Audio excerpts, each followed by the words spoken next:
veramente è una bella manifestazione, ma è bellissima l'adesione allo sciopero nei luoghi di lavoro.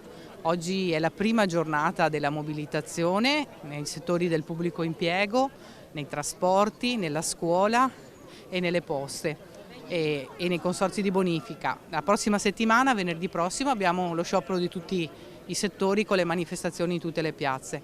Contro la manovra, contro una manovra sbagliata che non dà risposte alle persone sul reddito, sui salari e sulle pensioni, che riduce ancora una volta il finanziamento sulla sanità. Sciopero, sciopero generale, funzione pubblica.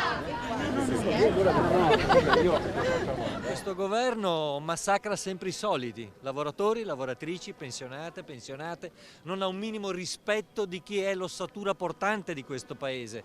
Quello che conta per noi è intervenire sull'evasione, ridurre l'elusione, evitare che i giovani vadano in pensione a 71 anni, cioè fare quelle cose che fanno un paese democratico e non un paese incivile. Ecco perché siamo in piazza, è la nostra, come dire, DNA, essere qui per dire che queste cose non vanno bene e diciamo basta, basta, basta.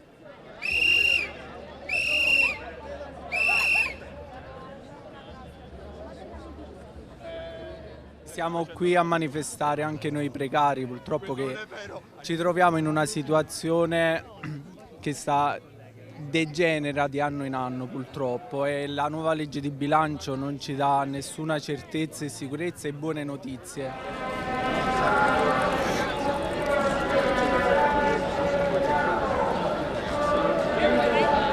Noi siamo con i lavoratori delle poste, un'azienda sanissima che sta molto bene, che però applica un sacco di precarietà e rischia anche lo spezzatino, cioè la privatizzazione.